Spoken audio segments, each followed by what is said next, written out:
All right. Good evening, everyone. We're going to look at mock number 3. In particular, I've looked at all submissions that I've received. I'm not sure where Arthur is because I've actually not marked his script for the second time because he had made an error of sending me one question. So I've not found time to look at the rest of his solutions. Okay, but we want to look at mock number 3.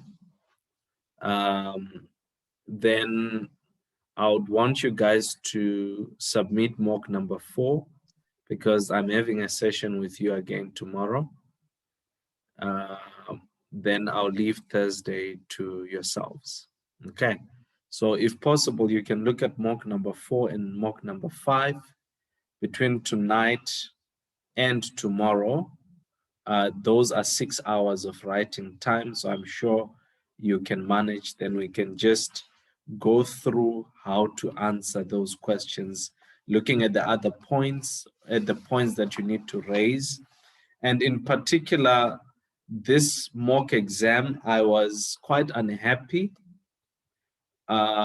because you guys seem to be concentrating on theory, which is good, and you're ignoring very subtle points that are in the scenario, especially from the reference material. Now, this question outlined the challenges we would face in determining the goodwill on the acquisition of Royal Hotel's equity, right? And then explain the issues that need to be considered when setting transfer prices. Now, you've not been given any format of this question or for this question. Yet, some of you are giving me reports, others are giving me emails, which is not right. Now, if a question is silent about the format, ignore the format, go straight into writing. Right. So the question is, where did you see an email coming from? Or where did you see the requirement of an email or a report? Right? The question was very quiet or silent about this matter, and therefore, I don't like these new adverts that Microsoft gives us. Okay, right. So another thing. May I disturb you there just for a sec, Manash? Yes. So on my, I think I made a mistake by assuming since actually, so they sent me an email. So I should respond via an email because they were quiet. So that was an assumption that actually I made in order to respond in an email format.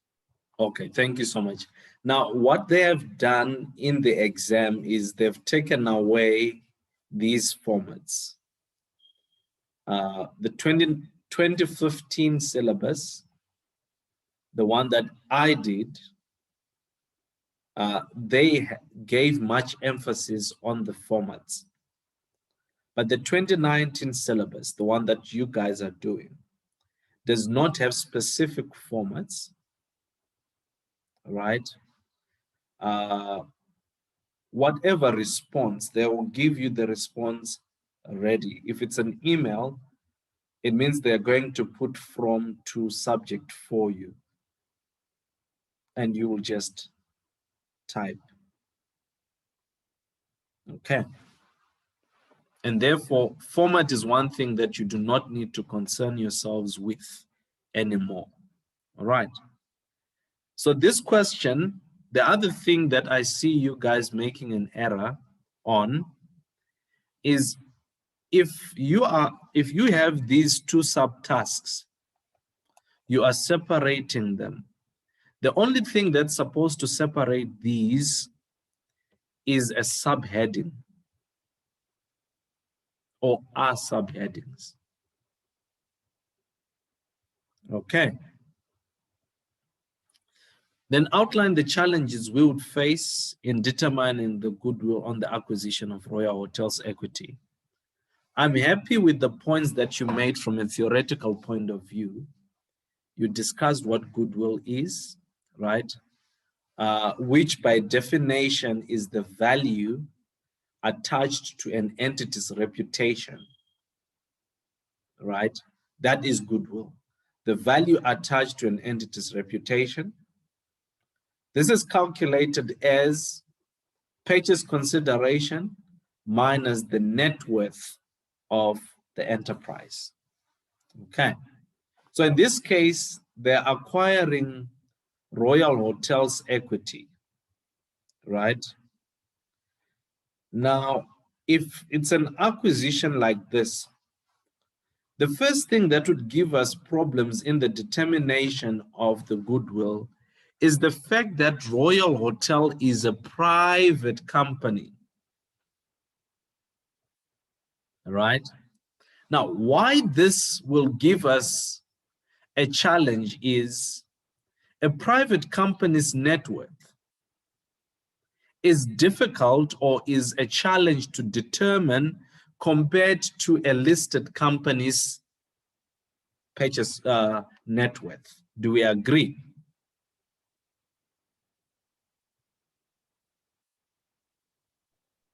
Agreed. I didn't see anyone amongst you mentioning this point.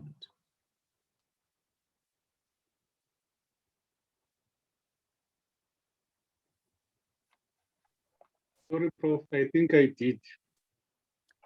How come I did not see it? Because I went through your script, I marked it, and I put comments. It was very in the first paragraph. It was there. Really? As we are putting it there, it will be difficult to determine. Oh, okay. I'll let me make that note so that at least I can go through it once again. Because I did all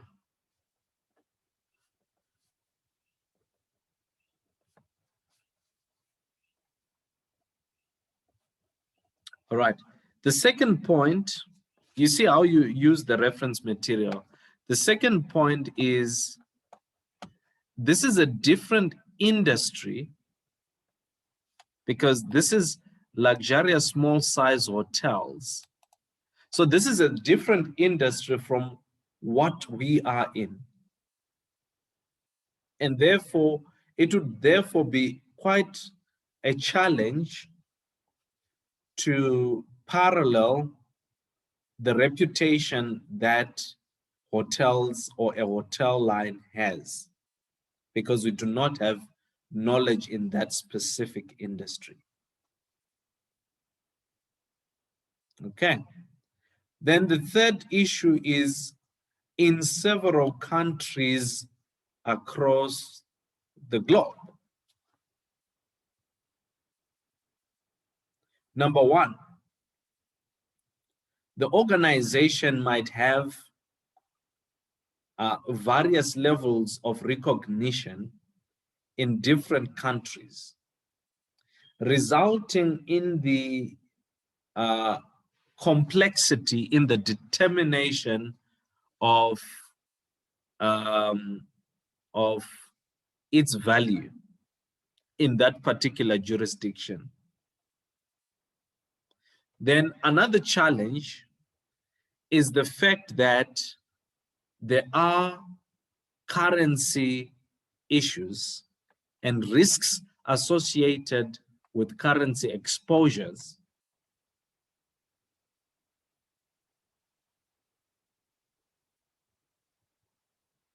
Are we together? The first one, Monash, the issue of the listed company versus the value, because it won't be quoted in the market.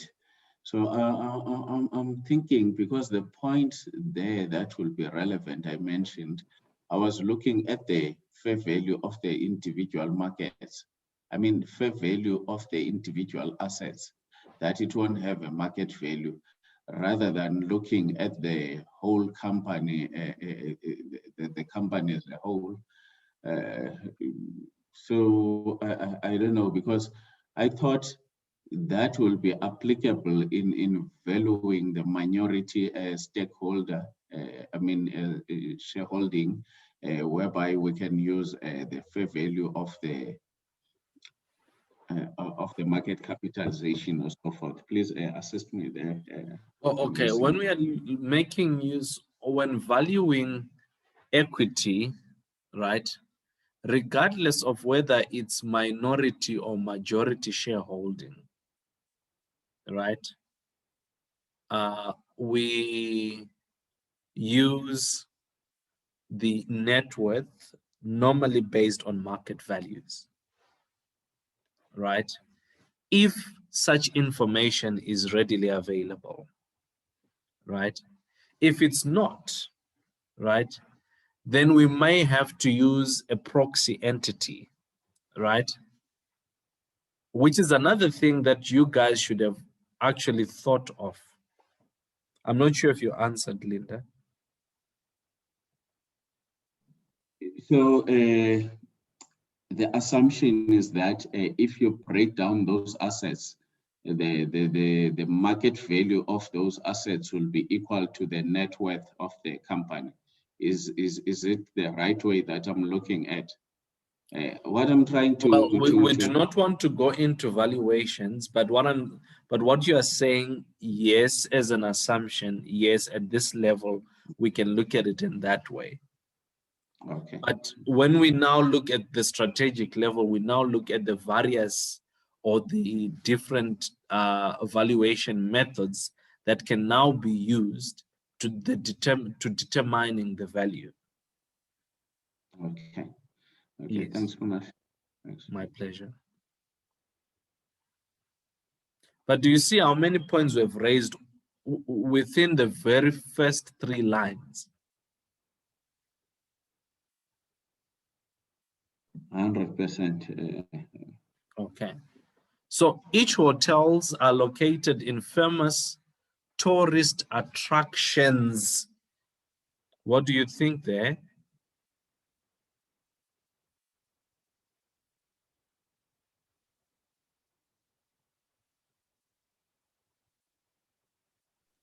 Well, I think since our delegate, when they travel, it's more of relaxation all day. I'm losing you, Prof. Because it's more of relaxation. Prof, I'm losing Hear me you. now. I can hear you now. Hello? Yes, I can hear you now. No, I was saying, I think maybe this one, it might work at our advantage because it's more of hospitality, whereby our guests would like to enjoy the comfort of relaxation and all that. And also, it also promotes the network because it's all about networking. But now you are, I don't know. You are going on a tangent. You are now answering like Astranti.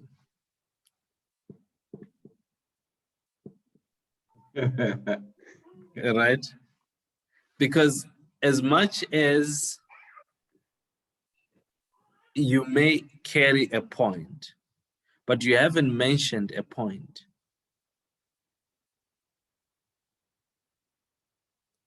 You've given us a background which needs now to be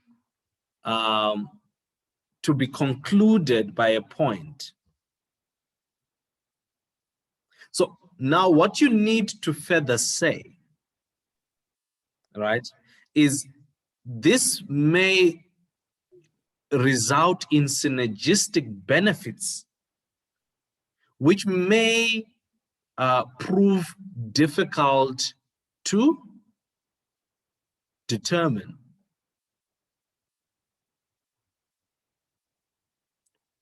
You get the sense, or to value, or whose value or which value may be difficult or may present a challenge to determine. Because at the end of the day, we want to get to goodwill. And we have a formula of calculating goodwill, right? Sorry. We have a formula to calculating goodwill, right? So goodwill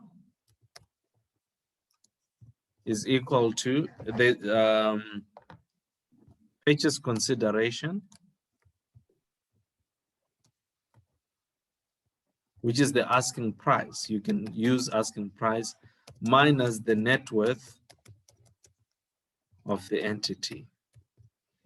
And now remember, when you are valuing or when you're acquiring an entity in this case, you're looking at a situation where the synergistic benefits or the benefits when this company starts adding value to our educational or training business, right? It actually increases the net worth of that particular enterprise. Or would it also be correct to call it a competitive advantage as well, which may be difficult to put value in? Yes, it might be a competitive advantage, yes, which may be difficult to put value in. That's correct. So we are coming back to the valuation of goodwill.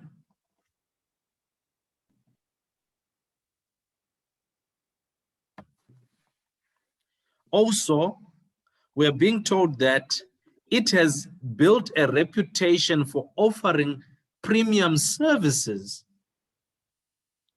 That reputation for offering premium services is an intangible asset. And its staff always deliver excellent service. These are intangible assets, right, which are internally generated and are not presented in the financial statements of this entity.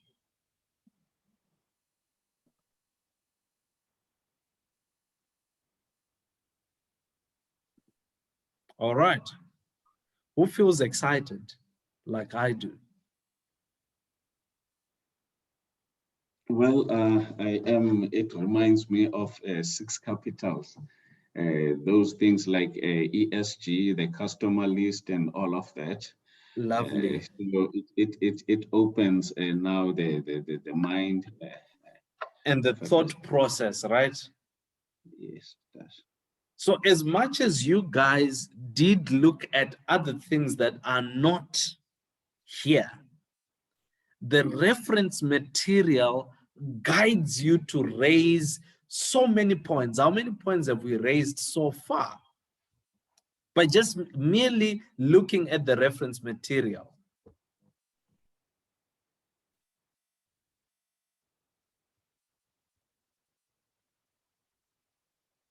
The ability to run the hotels at full capacity all year round.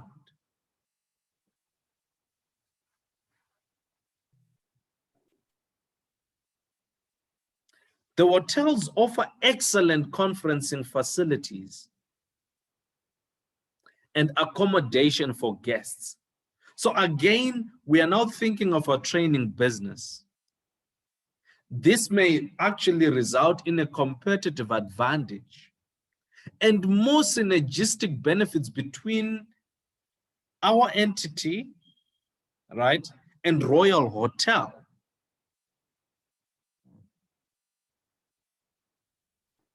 Which may be difficult to also value.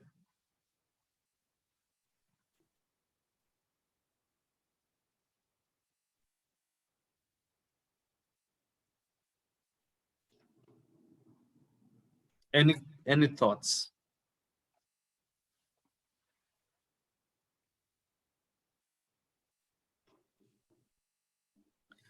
Do you see that we have already raised more points now than the points that you guys had in your work?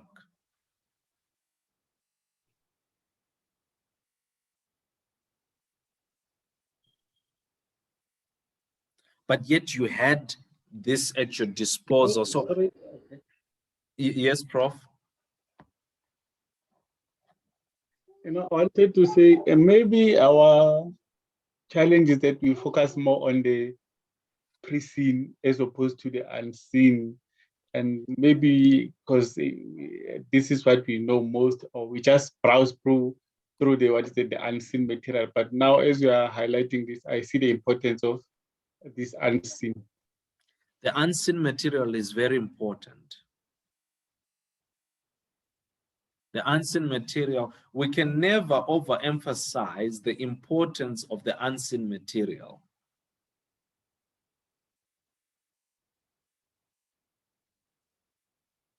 And as you go further down, there are many other points. In every line, you might actually see points.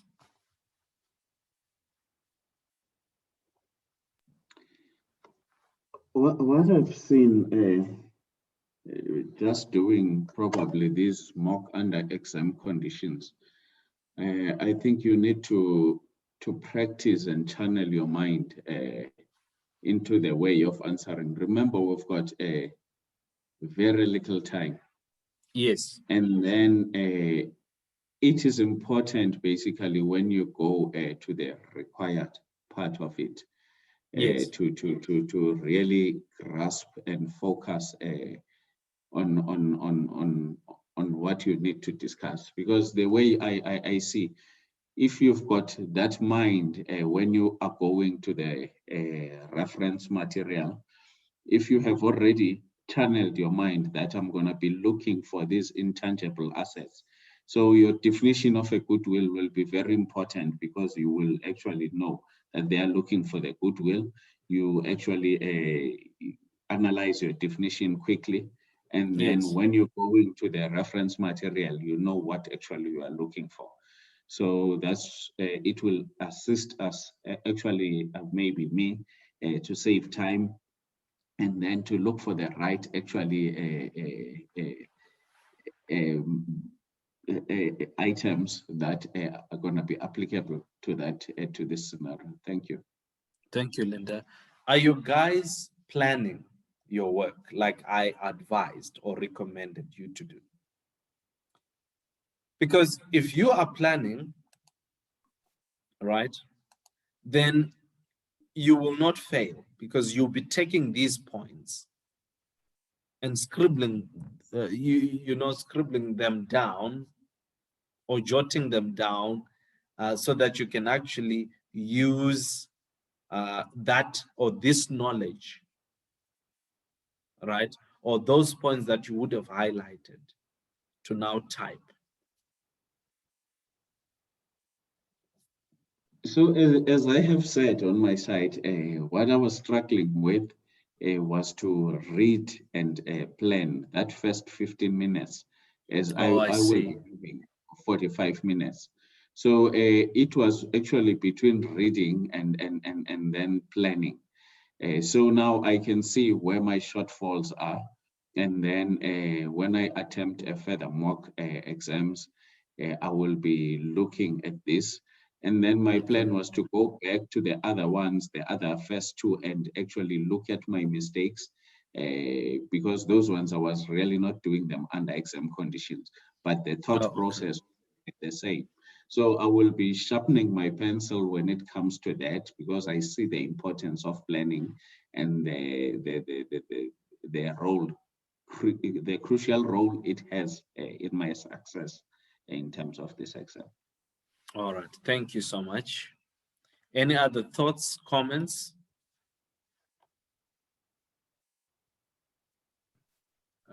Nashe. Yes, Arthur. I think what made me also, because it was taking a rather long time for me to like complete it. difficult part being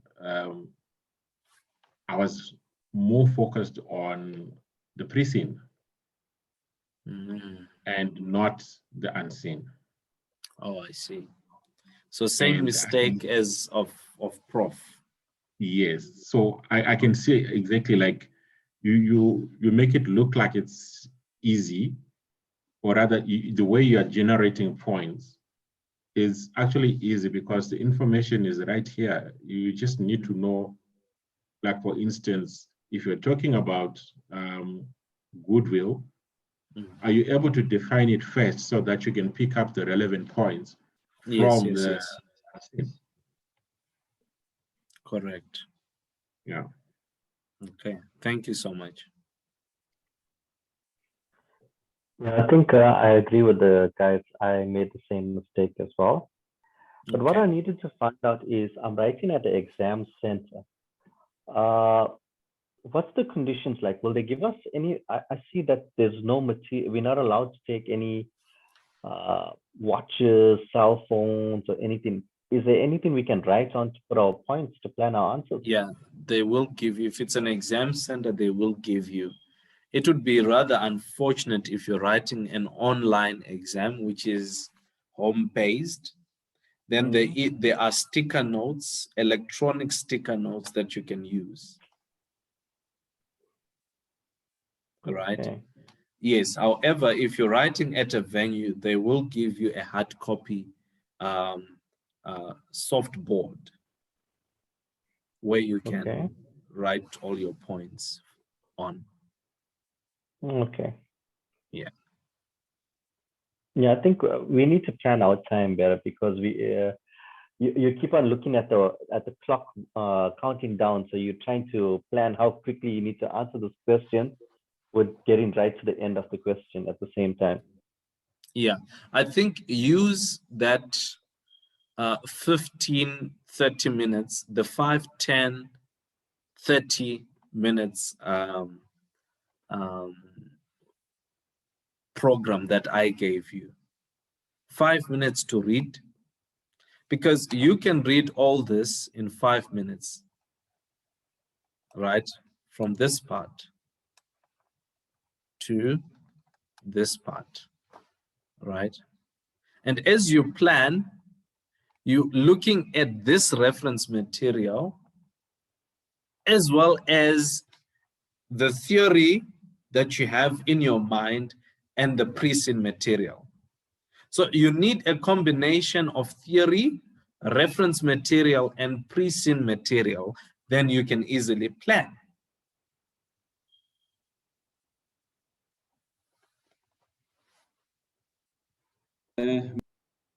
Can weigh in.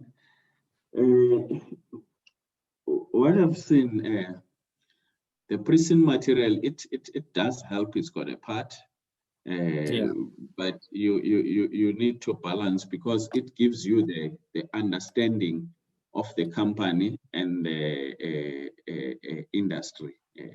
For an example, they will mention the objectives of trainer to say they want to be the best or to offer high value or services and so forth. So sometimes it becomes relevant, you know what they are targeting, you know their objectives, and then you can actually apply that into the scenario, maybe when they want you to check the performance of the new company that actually they're buying. So everything has got its own part. You need to know the background of the entity and the industry, and then that actually unseen material as well. It is most crucial because that is where you will need actually to take the points to apply. So that is actually what I have seen, but I'm trying to sharpen my technique as well. In terms of the exam venue, will we be given a paper in terms of the questions, the unseen material, the events, and the required part? And no, then, it's going to be online. The very same way that you guys look at this when you are working on Astranti. It's a replica of that. Okay. Yeah. Okay, and then you're able to move between the two screens, because I seen in Astranti, one of the things that actually waste time is to click into the email or click into the reference material. It's then the same. It's the same, Oh. unfortunately. Okay. Yeah. It's the same. It's just that the venue must have a fast internet connection, which when you click, it immediately moves. Click, click, click, click. Okay. Okay. All right. 5 minutes while I get myself a Red Bull, eh? All right. So again, explain the issues that need to be considered when setting transfer prices. So again, I saw that much of the focus was on the theory, but very little did you guys go back to the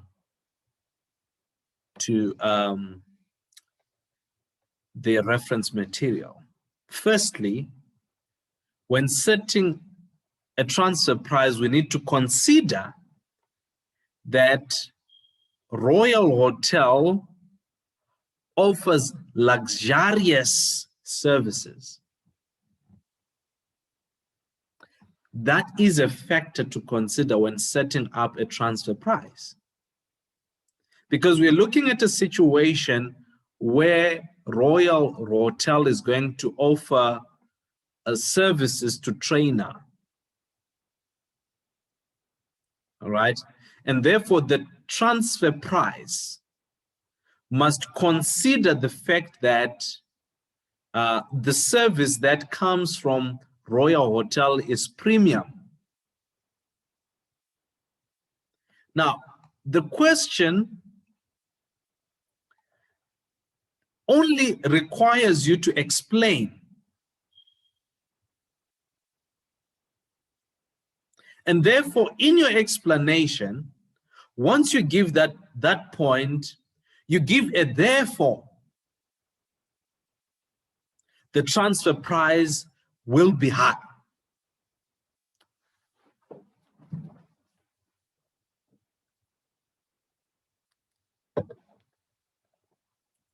Are we together?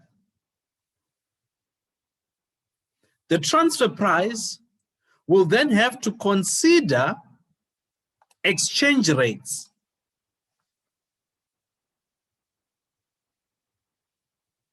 And therefore, the transfer price may potentially vary from time to time based on the variation of the exchange rates. Who's getting excited? I am.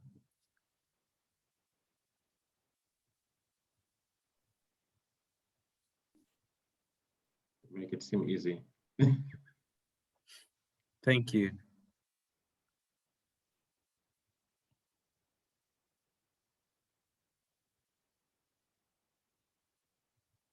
To be honest, I never okay. actually.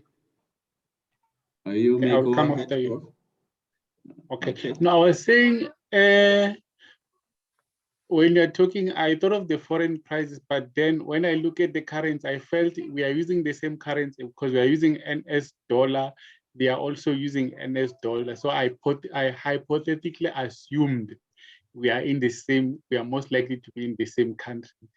That's what I had at the back of my mind. That is why I did not consider the FECs. So I don't know. Oh, I see. Now the issue is they are located in several countries. Right? Okay. So it cannot be a fixed price because the price is actually I don't know if you've, sometimes that's when now you need to consider what happens in a particular industry. Now, if you have knowledge with these hotels, sometimes their prices change every now and again based on the exchange rates.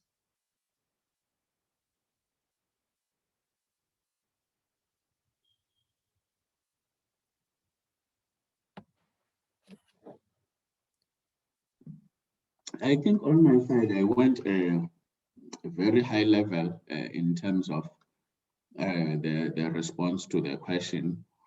And then I thought of a good transfer pricing that actually will encourage both entities to make profit and the whole organization. So I considered the goal congruence. Yes. I never really dig down to say the price itself will have actually these issues. So I will be, this is an eye opener to be frank, so that I look what it is relevant based on the material that you are given, because you are touching on the points that are relevant to the issue of the price itself, which are clearly visible in the question or in the reference material. Thanks. Thank you. Thank you. Kavith, I feel like you want to say something. No, just listening for now. Okay. Arthur? It's really eye-opening, like what Linda has just said. The unseen, I think I took it for granted so much. Is it? Yeah. Mm. Yeah, this is where the exam is. This is where the exam is. All right. Now, the other thing is they always have full capacity all year round. So the transfer price, remember when we spoke about the minimum transfer price, and I gave you different situations where a transfer price or a minimum transfer price has to be considered. The number one situation is when an organization is operating at full capacity. The transfer price should always be market-based. And therefore, since Royal Hotel always operates at full capacity, then the transfer price is most likely going to be market-based. Right. Then we have a second situation where an organization is not operating at full capacity, but it has an external demand. All right. Now, in such a situation, that is, if you find a different situation in the exam, you might find that it's not operating at full capacity, right? It has got spare capacity, however, it has an external market. In such a situation, the minimum transfer price, right? Let's say there is full capacity. I'm repeating, right? The minimum transfer price will be equal to market price, right? Then spare capacity with external market, right? Now the transfer price in such a situation is calculated as incremental cost. Sorry, yeah, incremental cost, which is the cost for every unit, right? Plus opportunity cost, whatever the organization is sacrificing. For instance, if say the full capacity is 5,000, right? Okay, that's a bit on a high. Let's say each hotel maybe accommodates 1,000 people or occupants, right? Now, if the external demand is 700, operating at less than full capacity, right? There's the spare capacity is 300, but we need 500. It means that the opportunity cost is going to be 200, because we're going to take the 500, and the 500 that remains is going to supply the external demand, which means there's a loss of 200, which will be the opportunity cost. So the incremental cost will be based on the 500, right? Sorry, on the 1,000, and the opportunity cost will be based on the 200. Are we together?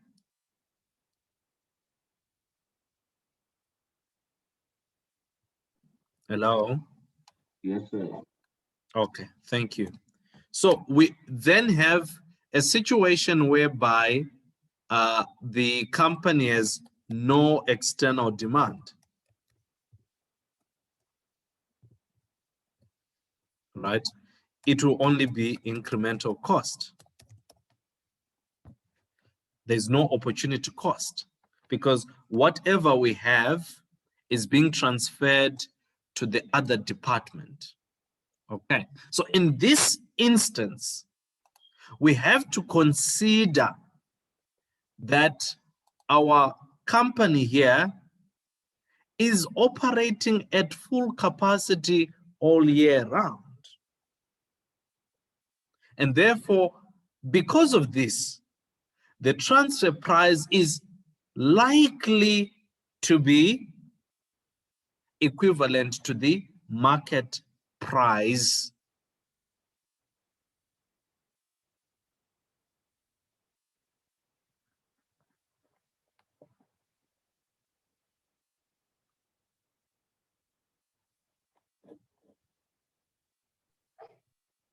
Sorry, Prof, can I ask something?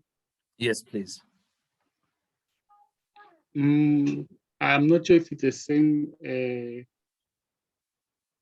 scenario whereby we're given two hotels, whereby they are saying the other hotel, if they don't get a buyer, it's likely to close down. So, but then in the case whereby, like this one is operating at the full capacity, in the case where maybe the company that we are buying is not operating at the full capacity, like that one, they are saying is threatening to close down should you not find a buyer. Now, in that case, we are going, as we are saying, this one is no external. If there's no external demand, then it's at incremental cost. So with that one, it will be at what? Yeah, it's actually it's operating at no, it does not have capacity at all, right? It has no external market since it's likely to close down. And therefore, the minimum transfer price would be equal to only the incremental cost. We want this plus a premium for them to also have a bit of profit. So the transfer price that we will come up with is the one that would ensure a survival of that particular hotel. Incremental cost plus just a markup.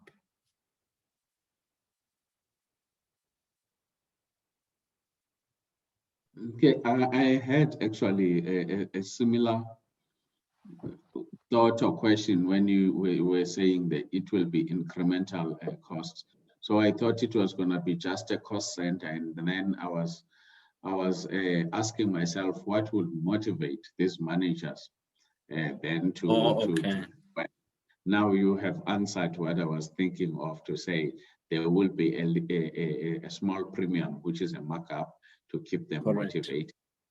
Okay, thank you. Okay, thank you so much. Okay, so the other points, you guys, I'm sure from here, you can pick it up, right? Now, what I like about Astranti solutions is they may have these points, though in writing, right, they do not, they go on a tangent in the sense that they might raise a point, but it does not go back to actually striking home like what we are doing now. Therefore, because of the point that we have raised, therefore, the transfer price is most likely to be. So they now talk about a story. Like the first point that you spoke about, Prof, when I said now you're answering like Astranti, because it does not go back to what we are talking about. So you can get points from the Astranti solutions, but remember, you need to give points and validate them. Strike home, right? Hit the home run and make sure that your point is supported.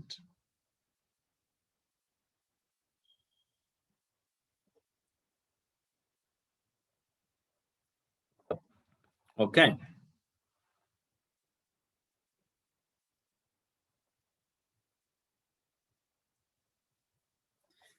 An explanation of how the decision to fund this acquisition with debt rather than equity would affect the interpretation of trainers' financial statements. Okay. So now here, you were supposed to go back to the pre-seen material, of which most of you did. If you have noticed, you did get a couple of marks here out of the 15 marks. Excuse me. Right? So many of you did support this with calculations. The debt equity ratios, you did mention that, right?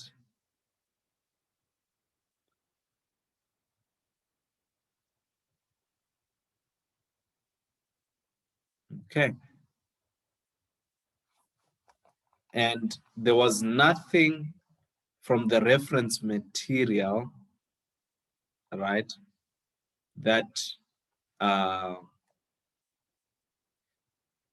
that you could have used. But again,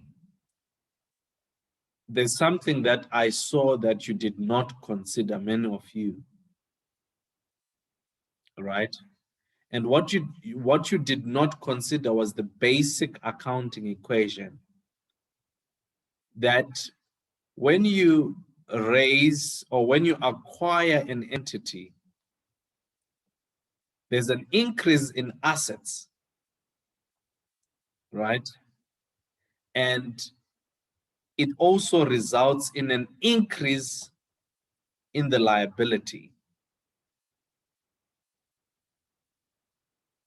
right? Many of you focused only on the comparison between debt and equity, but you did not consider the movement from the assets section of the statement of financial position, right? And many of you forgot the statement of profit or loss and other comprehensive income.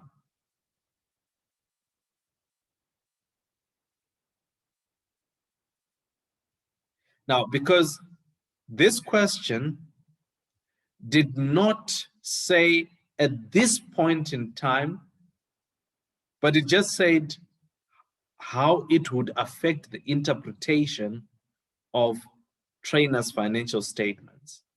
And it did not give a duration. So you could have as well stretched to years to come to say the interest will be higher, right? And this may have an effect on the dividends or on dividend distribution or on the retention of profits by the entity.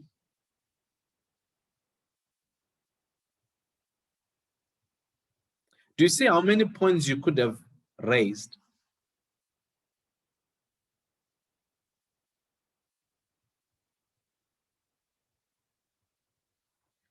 So in my mind,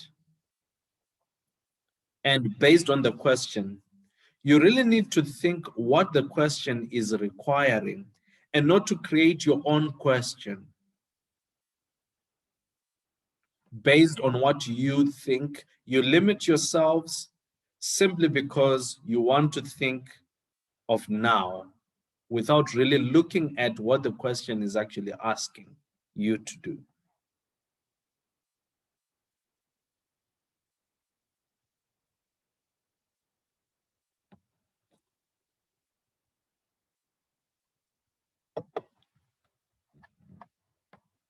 I'm not sure if my explanation is clear.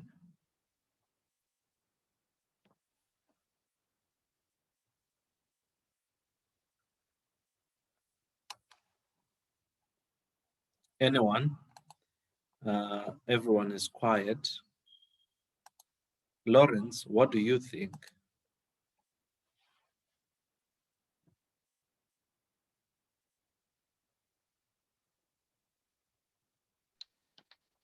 No, I'm following Munashi. I'm following. Oh, okay. Only that I didn't write the mock because I will write in August. Yeah. Oh, But yes, I'm yeah. waiting. Oh, okay. No, I'm aware. Remember that next month will be a very big, busy month for us because possibly I'm not having sessions with you guys during the half of July and the entire month of August, though you guys will be allowed to schedule one-on-one appointments as and when you need them. But I need to make sure that I complete all the what you need with also the what do you call it, the Greek salad as called by Prof. Okay.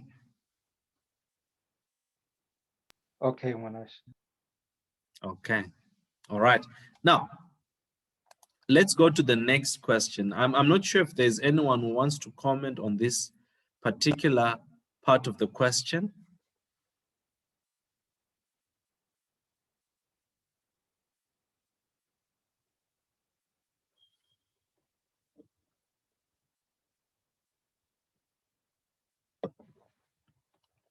Okay, no comments. Now let's look at the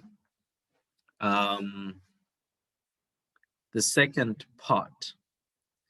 The likely impact of the borrowings and the new hotel and conferencing services on our KPIs. Right? Okay. So there are two, or we can say three things here. Sub tasks, right? Impact of the borrowings, that's one, right? So let's read all of it and then we come back to this. This is your 18.75 marks, excuse me, which means you are expected to divide it by 1.5. You're expected to raise about 13 points, right? I've received communication from the bank with regards to our inquiry on the potential application of a loan, for a loan. They verified that Trainer is eligible for the bank loan with our head office being used as collateral. They are offering a floating interest rate for this particular arrangement. This is new territory for us, and some of the managers are afraid that the acquisition might impact the achievement of their KPIs. See attachment. It is important that we clear the air. I need you to produce a briefing paper. So now here you have been given the media of communication. They want the briefing paper, right? I think since they are looking at this, I think tomorrow we might as well look at various presentations of these media of communication so that you may understand the formats as well for the first maybe 30 minutes before we look at the other things that we may look at. But we'll go back into this, okay? But now, even if they say a briefing paper, they would have given you they will give you a section where you write. They will already have presented it as a briefing paper for you, right? The likely impact of the borrowings and the new hotel and conference services on our KPIs, right? So you are given the KPIs here, right? And you are given information on Royal Hotel and Eland Hotel, which now speaks to the second subtask. Okay, so you were supposed to use these, of which you guys did. We are given actual and budget for 2020, right? Okay.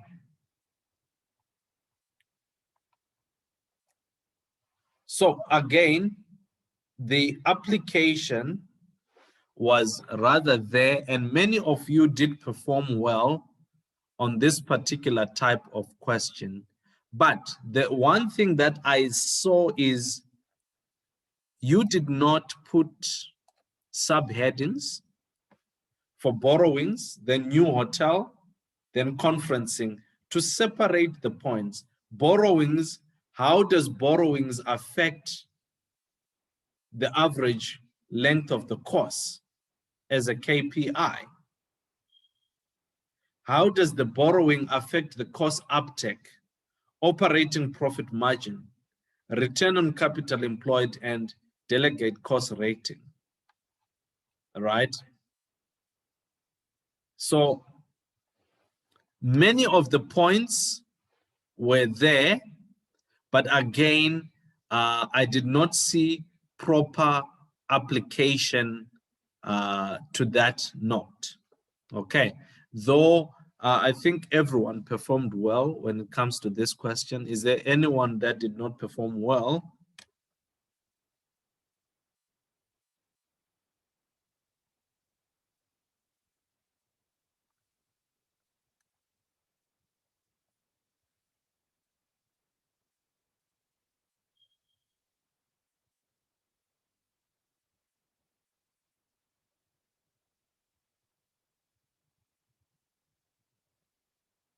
Okay, so let's look at some of these things also, right?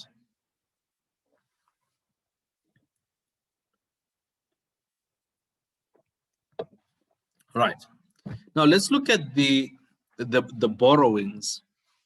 What do you think the borrowings might affect the average length of the course? How would the borrowings affect the average length of the course?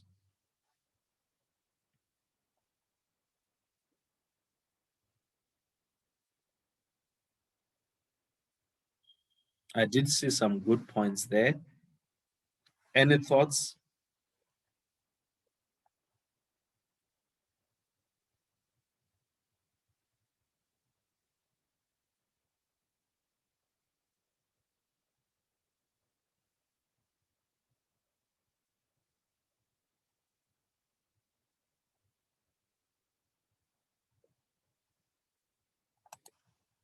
Come on, guys. Any thoughts there? Okay, let me give you the first point. Now, you need to take into consideration the fact that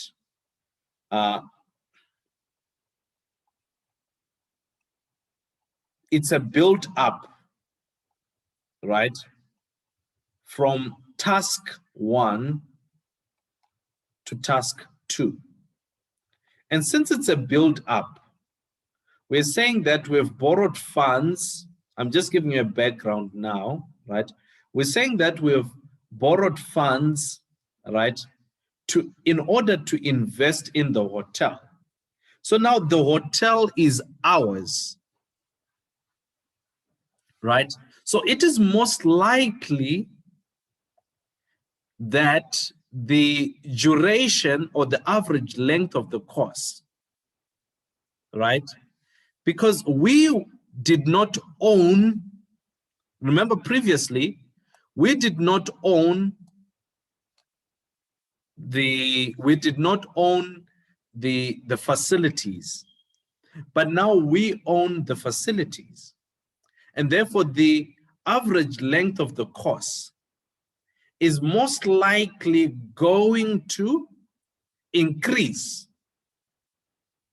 which can be interpreted as a poor performance. All right, which may be interpreted as a poor performance. But on the other hand, there's a possibility that the average length of the course may actually go down because we are using premium facilities, which may cost us more. And since they cost us more, in order to reduce costs, we may actually shorten the course duration.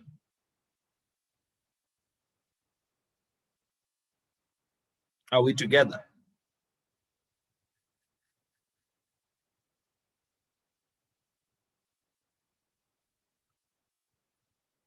Am I sound?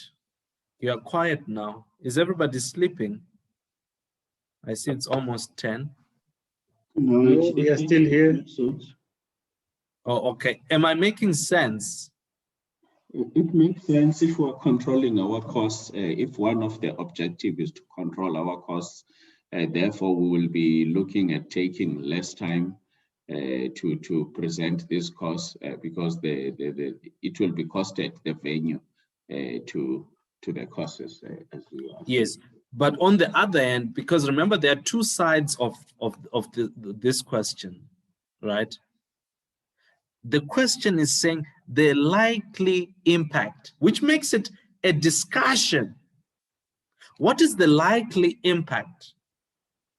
Because there's no definite thing here. So the mere fact that we have borrowed and we have a new hotel and conferencing services which belong to us, we control the facility, we control the hotel. So we may actually book in our own students, our own learners for a longer period of time, give them longer courses, right? Simply because we have found money through borrowings. But on the other hand, since there's an issue of transfer pricing, this is a separate department, we may need to shorten in order to reduce costs. And remember, the conference services are now ours. So now, since we now control the resources, we may give more hours on a particular day and reduce the number of days.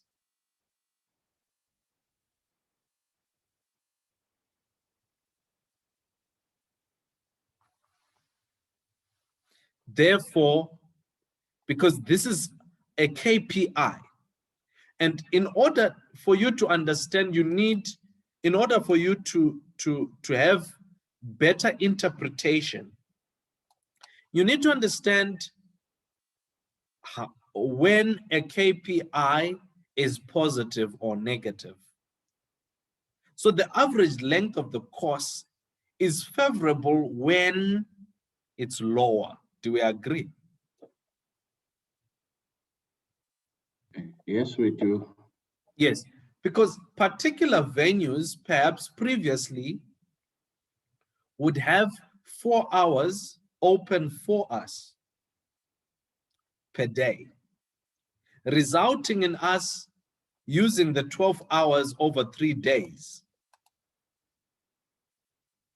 But now we can open up 8 hours or 6 hours a day, reducing this KPI to 2 days.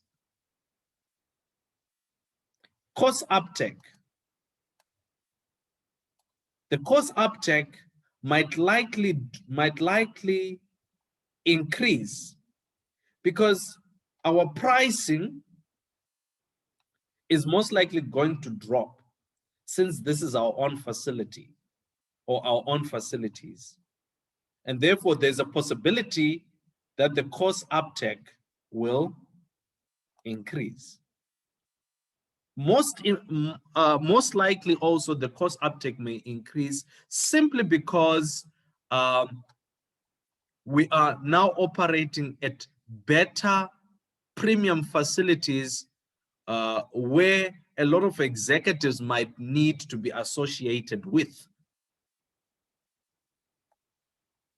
Because we are being told from the previous information that there's actually famous tourist attractions and there's wildlife which visitors find quite amusing. So there's a possibility that the course uptake will increase. So now again, you see that it's a build up from what you have read before. So the structure of the exam is that they give you one string of ideas from beginning to end. So it can build up on each other. Are we together? Now, the question that they give you, your own particular variant, there are 3 variances.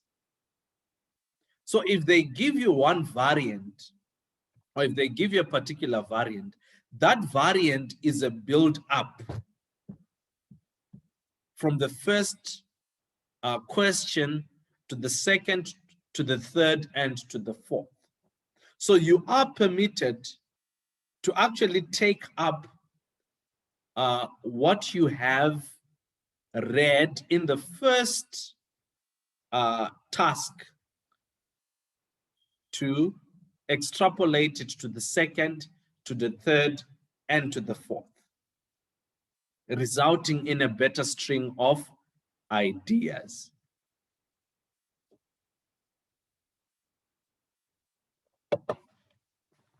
Any questions? Capacity, would it be falling under the hotels, or would it be fine to say due to these funds that we have borrowed, we are investing in hotels, resulting in more capacity, and we'll be able to take more delegates? And Actually, no, Linda, because the borrowings are there only to finance the acquisition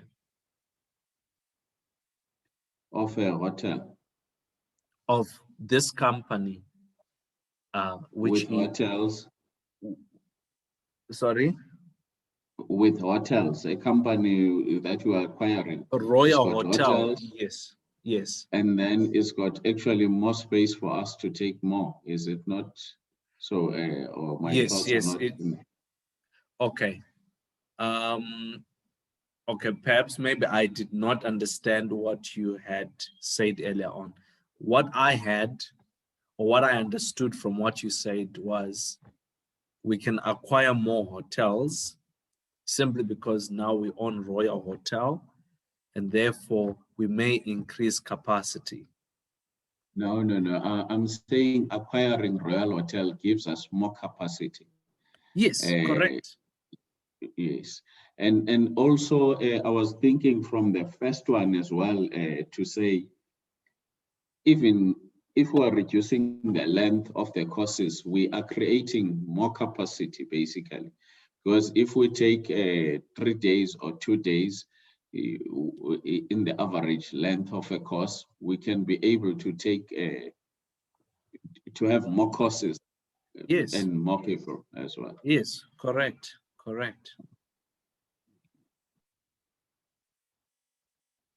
Then operating profit margin.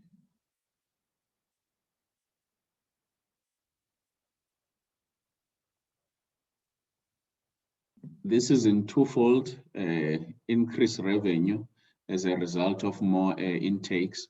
And then Yes. on the other side, we've got cost of debt that we have to pay back. So That if would apply, the cost of debt, Linda, will apply on the return on capital employed. On the operating profit margin, remember, operating profit is before interest has been charged. You are right. Yeah. Thinking sharp, eh? Yeah, you just have to remember, when you are answering these questions, you need to also have a picture of your statement of profit or loss and other comprehensive income in front of you. You need to quickly think and apply these things. Yeah. I'm with you. So the profit, I mean, the revenue will be the more applicable. We can have an upside due to more intakes if we go that way. That's another way to see it. But again, it may be counted by an increase in profit, in expenditure, due to the fact that we are now operating at what do you call it, at a premium place, which may require us to pay more. Okay. If we are to apply transfer pricing. Okay. Because remember, yeah, sorry. You are looking with the eyes of the head office, saying our costs, the transfer price will be high while our prices are stable. Yes. Okay.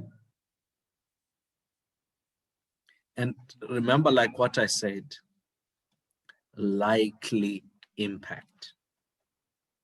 Yes. What about the customers that are coming with Royal Hotel? Because we're saying it's our remember, the capacity. customers which were coming with Royal Hotel were hotel customers. Okay. See, now we are not looking in the eyes of the subsidiary, from the eyes of the subsidiary. We're looking from the eyes of the parent company, which is Trainer, that has taken a particular hotel and designated that particular hotel to be used by Trainer.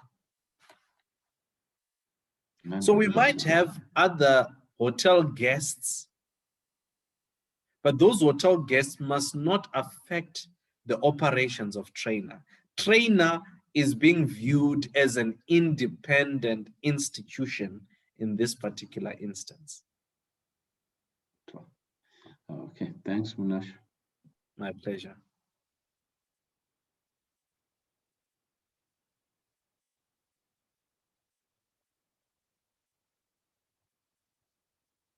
Okay, so you may think of other points as well, but I hope you do see the thought process here.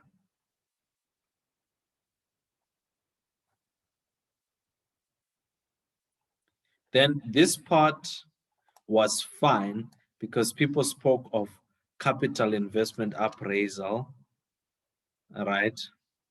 The issue of location also, people did not mention much about it. It's a qualitative factor. Royal Hotel has 8 international locations. This only has 5. They both have conferencing accommodation. This has game view, but does not have a golf course, right? Investment required. You were supposed to actually net present value, excuse me, this has a higher net present value.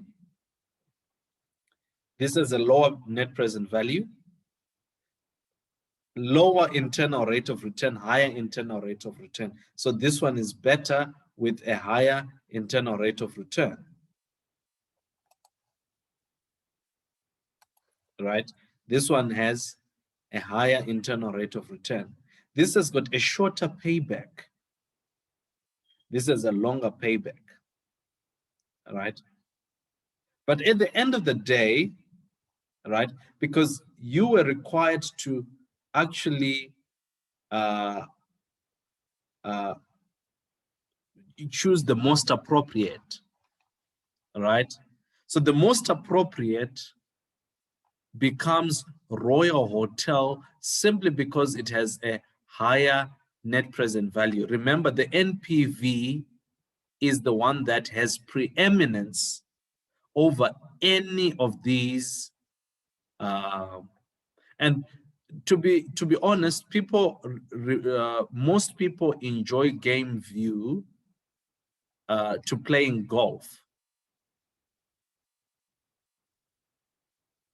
Then this has got more international locations. It's better a facility, or it's better an investment compared to Eland's Hotel.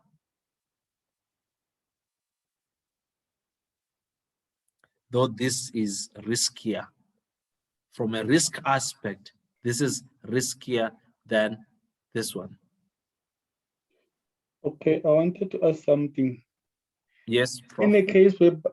In a case whereby somebody has chosen the Eland Hotel and maybe justified that the payback is shorter, and then the it would be the rate of return acceptable. is high, considering that maybe considering that if you want more return, then you need to be willing to take the higher risk of which that's what we are opting for in the Eland. I don't know. Well, that would be acceptable, Prof, because that's the way you see it. So as long as you raise, like I said, the conclusion doesn't really matter. Because at the end of the day, what we want is to get marks. And in order to get marks, we are supposed to raise these points and discuss the points.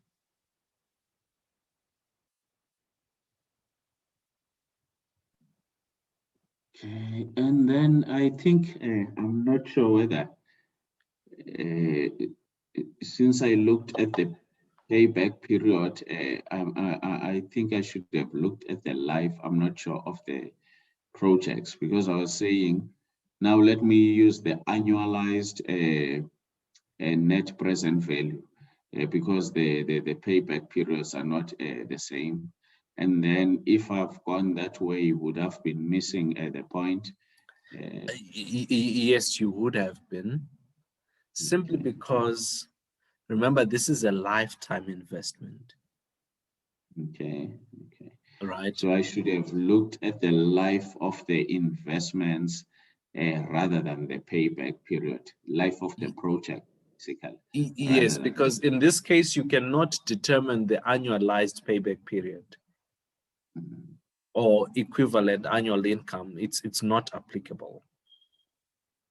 Because both of these projects have got similar lifespan, which is infinity.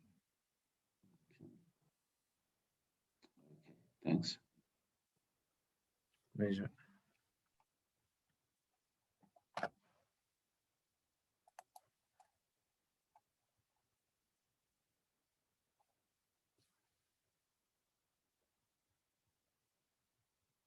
Right. Now here, from task 3, task 4, my challenge was many of you never raised enough points, simply because you are thinking from a theory based, but not really considering.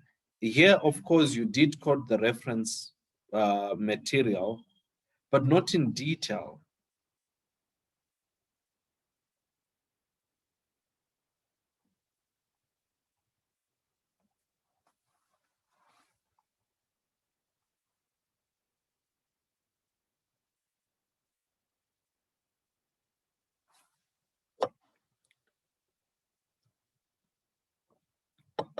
Now, another thing that I realized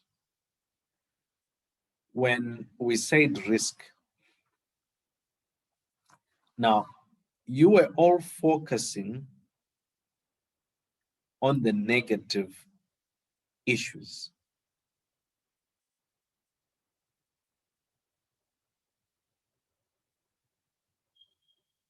And you ignored the positives.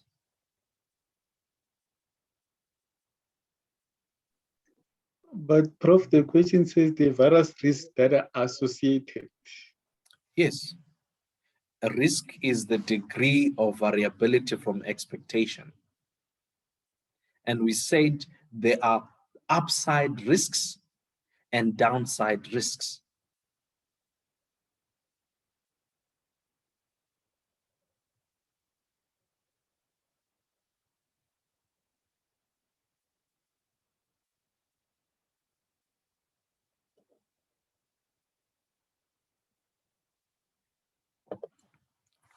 I'm not sure if I'm clear there.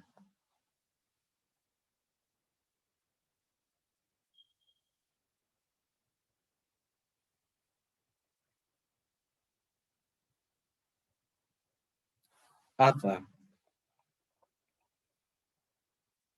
No, you are clear. okay. So remember, these guys have got exposure with training providers all over the world. And therefore, there's an upside risk that they bring experience and exposure. But in that light, they may want to extrapolate their experience to trainer, right, based on their previous exposure, notwithstanding that trainer might have a different strategic direction than any of the training providers that they've ever met. So you see that I'm actually turning the coin from an upside risk to a downside risk of a valid positive point. We're now making it negative.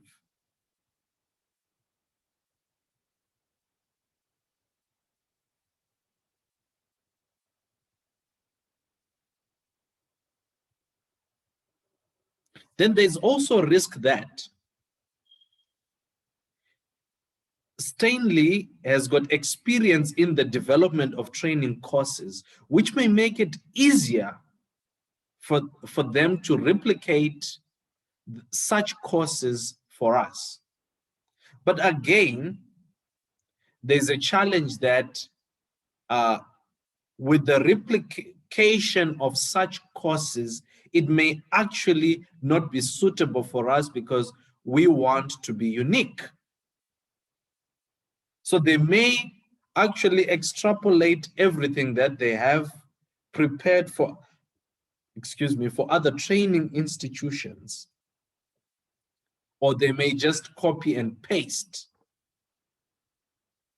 resulting in us not having that unique standing that we want to have.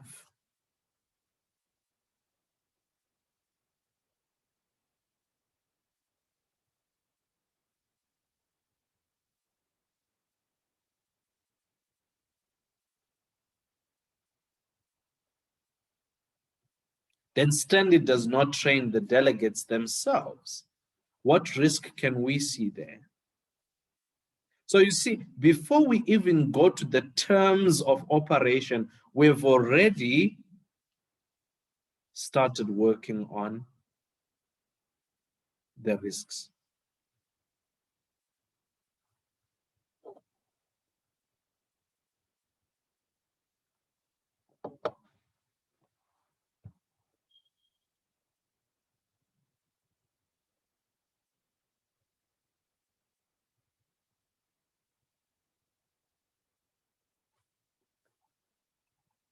Any thoughts?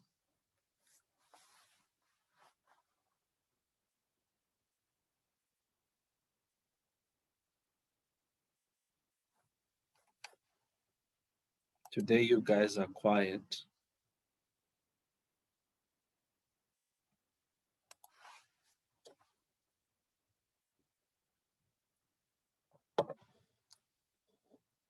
I hope the session is helpful. I hope I'm assisting with certain points there and how to raise the points. The important thing is how to develop points. There's a particular thought process, and that thought process comes with practice.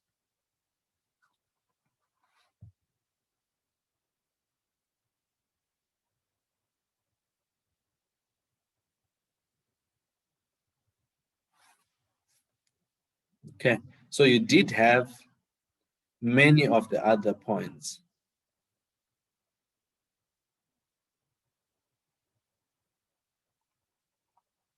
A few, by the way. Then this part was actually everyone knew that we're using the Tara model, right?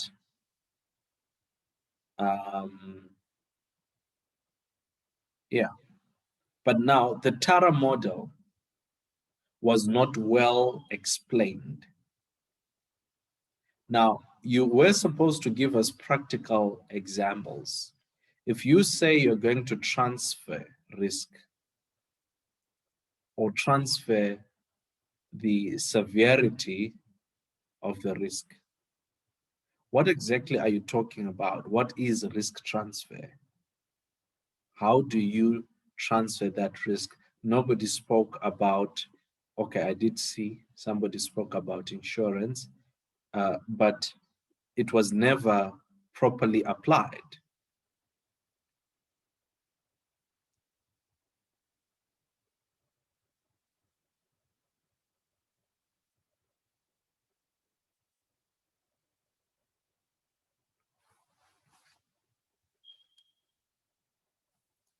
This part was done well, as well as the sensitivity analysis and scenario planning. And many of you did conclude that scenario planning is a better approach compared to sensitivity analysis. And I like the fact that you guys did that part well. But again, the points were not very striking because many of you were going on a tangent, but not going back to the heart of the question. Remember, when you're looking at a point, you need to go back to the heart of the question.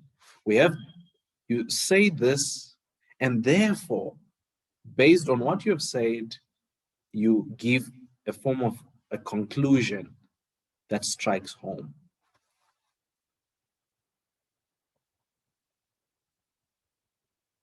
Some of you did not answer the last question at all.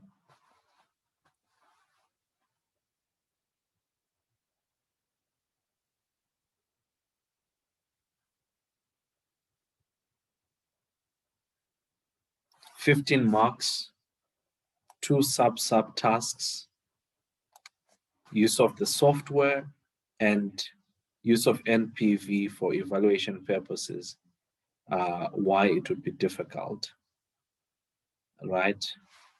Then challenges that would be first with the introduction of the software, blah, blah, blah.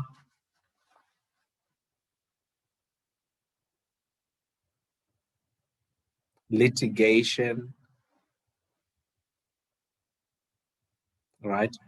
Now, some of you did not look at the reference material, actually, many of you, to think if there's copyright checking software,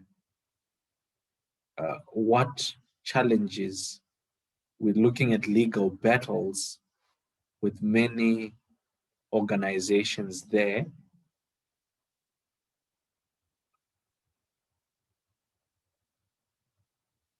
All right. What else are we looking at? Perhaps particular mistakes that the software can actually make, resulting in negative publicity. Well, I think on this one, I've also mentioned that the genuinity of the software, we are not sure whether it has been tested, how effective it is.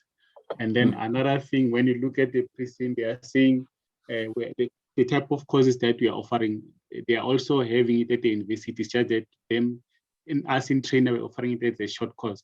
So now if the course is offered at UNISA, and then we are also having it, what are we going to do? Are we going to do away with the course?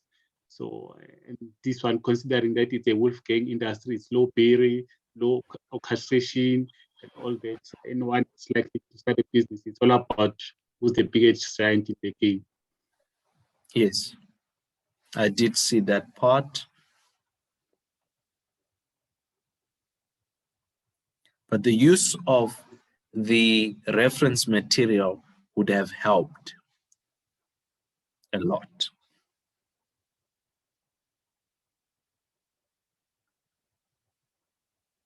Okay. I think you must give us a two-screen the exam, because now you just write the reference material. Now you have to choose and go to the writing part.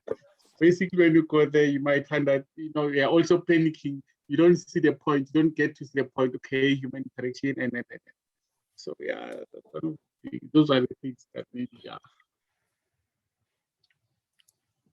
And that's why I'm saying, if you plan in those 10 minutes, you might not need to go back to the reference material. Not the reference material per se, but the unseen material. I'm talking about the unseen.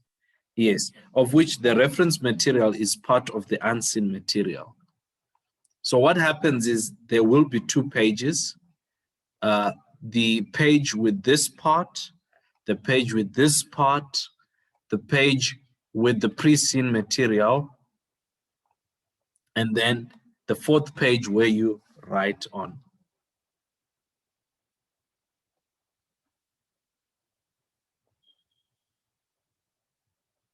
Say again? Okay, you'll have this page, the pre-seen material, right? And the 4th page where you write from.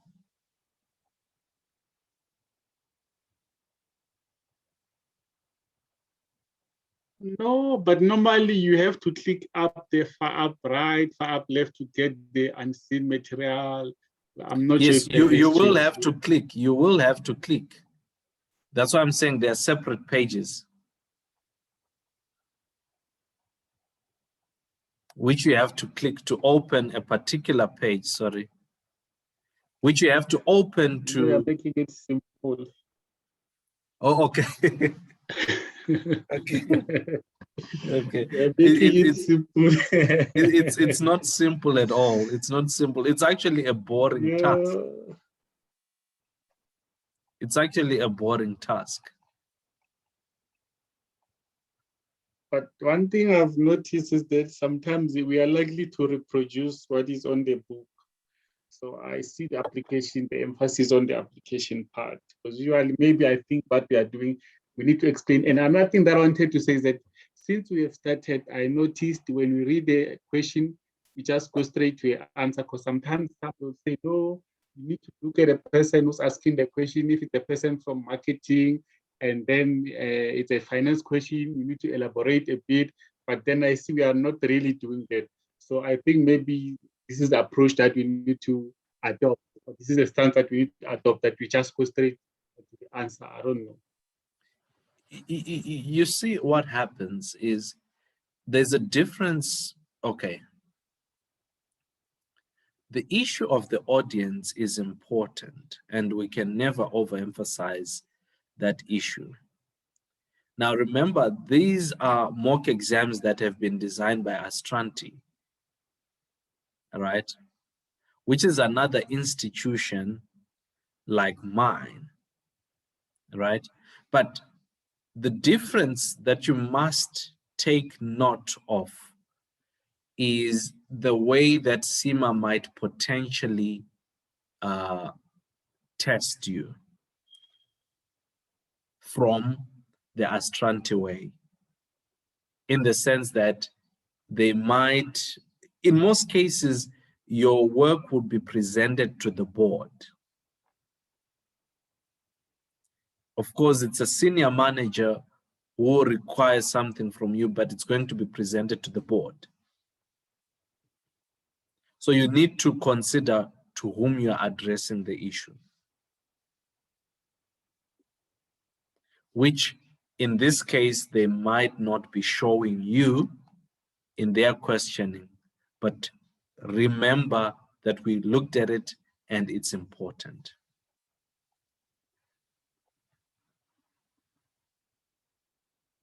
You're not answering me, Prof. Okay. Yeah, I can dive in. I want to understand basically that what is the final weight from you to us? Must we just go straight to the question, or we still need to elaborate on the theory part? I don't know, because Elaborate there are a on lot the of theories on the theory, and say maybe which means perhaps do I really have to explain what is scenario analysis, or must just see how it applies to this case study? Okay, so perhaps you did not hear me well, Prof. Remember, I said the issue of the audience is important, and CIMA will test you on the audience, which I said in most cases it will be presented to the board. And therefore, in many instances, you need to elaborate on the principle before you may have to give a response that is direct. However, take note of who the audience is, because in a CIMA paper, they will give you an audience. I'm not sure if my response is clearer than before now. Yeah, it is. Okay.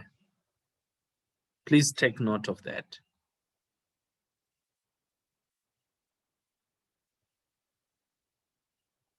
Okay. Now, my final words for today is I'm generally impressed with the way that you all wrote. Arthur, pardon me, I've not returned your script since you resent it this morning. I will send it to you before you wake up. You will find it. Okay. You're not gonna sleep, I know. But what I'm saying is you will find it in the morning. That's all right. All right, then that's fine. Good. So I'm pretty impressed that most of you did write well. And like I said earlier on, there were 3 things that were missed. And I'm hoping that we did address those things. Allow me to go back to my message earlier on, which I sent to you and highlighted what I thought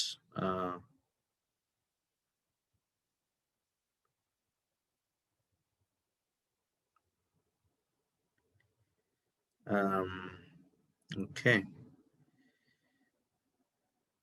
Right. Number 1, Less use of the reference material resulting in fewer points being raised. I'm sure we have addressed that, right? People are overlooking the simple issues as points which may have an effect on the work. For instance, if a company is a private entity and you want to consolidate, determining a price on acquisition may be a challenge. We spoke about this. Then lastly, many are comfortable raising not enough points. Then I did mention of a fourth point, right? Okay. The fourth point was you all seem to be sleeping now. Okay. All right. No, that's fine. Then Arthur was awake. Okay. All right. Okay. Any thoughts, contributions from you guys?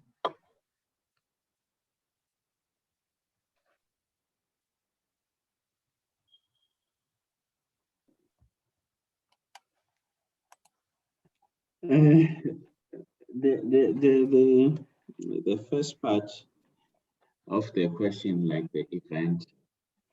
Yes. So I would think that I'm not supposed to spend much time on the event itself because there's not much meat, although it gives me some sense of direction. So I would basically be saving more time there to just run quickly through it and then see the required part. Mostly what is important there is to understand what is required. And Yes. then I May I can write then that down? start actually. May I write that down, Linda, because you are actually stating very good points that people can actually use. Yeah. Right. So number one, understand the requirement, right?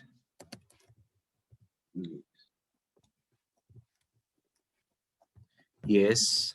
Number two, you may proceed. Okay, and then from there, that's what I've seen. I should actually on the event get mostly the requirement. And then after that, I need to plan my answer from there because normally I would know from the requirement things like the theory to say what is the applicable theory from the Yes. required part. And then now when I go to the reference material, that will be mostly the application that I will need to put it down when I'm answering the question. Including the prison material. But that is basically what I've gathered in the mock exams that I've done and including this session that we are from. So yeah, that's what I would think. Thank you. Thank you. Any other contributions or additions to what we have on the screen now?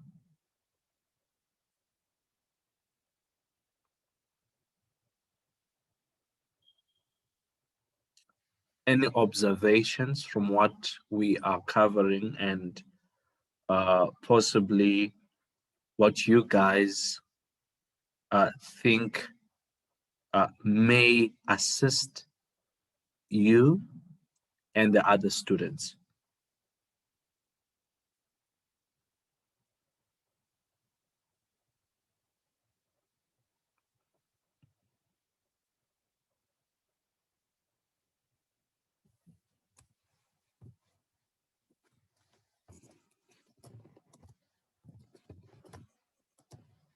Sorry.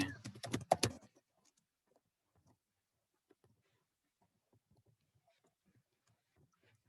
never heard you talk about this.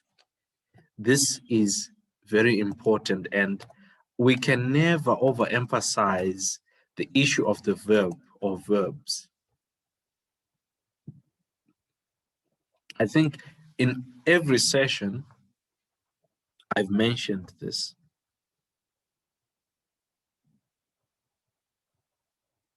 it is important that you understand the verb or the verbs and answer accordingly. It comes back to the first point, understand the requirement from the event. And then in your writing, you may need to give a background.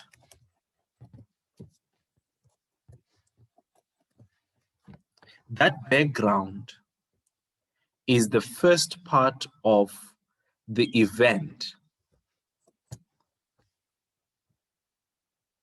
that, Linda, you said you might as well skip. So you don't have to necessarily skip, or you said just run through it. Yes, you run through it, but make sure you understand.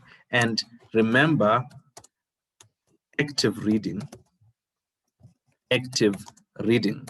You do not have time to waste. You do not have a second, right, to think about something else.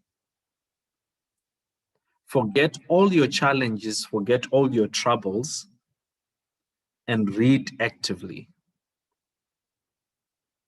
It's very important because remember, time is at stake, and every second that slips will result in you potentially not finishing the exam.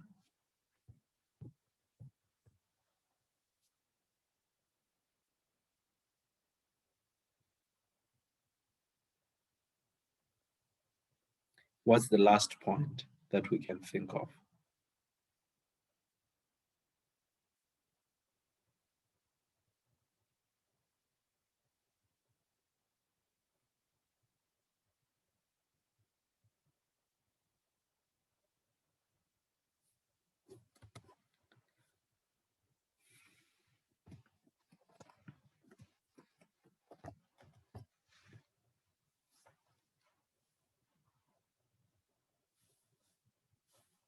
Now, in all the mock exams that we have looked at from 1 to 3, there's never one that has considered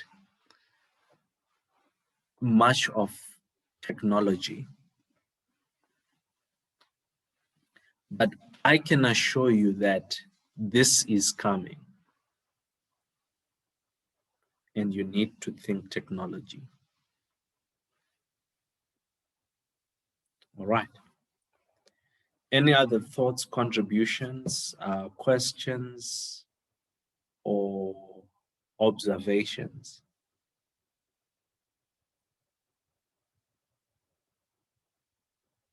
Okay.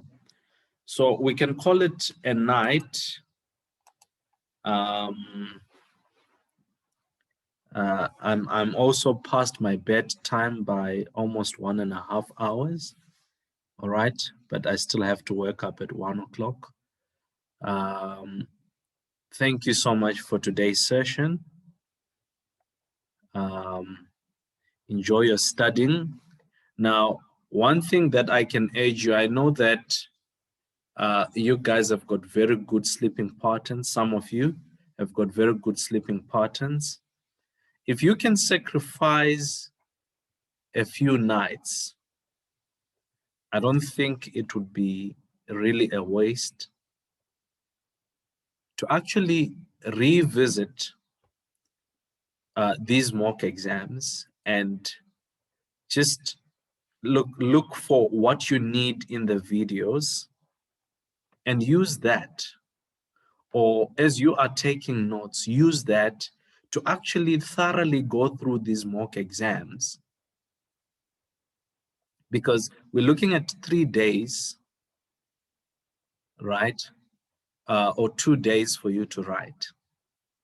So that sacrifice can catapult you from a 60 mark to an 85 mark out of 150. And remember, all you need is 80 in order to pass. And it's a sacrifice worth taking.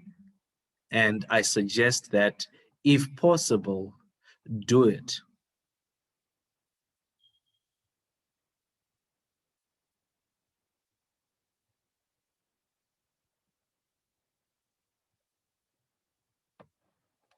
So from the scripts I marked, I believe that you all can pass, and your writing skill is very good, all of you. Just those few techniques that we are talking about, and I believe within these 2 days, you can master everything and pass this exam. Some have gone through with us as an institution through this in a day, and they've managed to pass. All right, and therefore you can do it.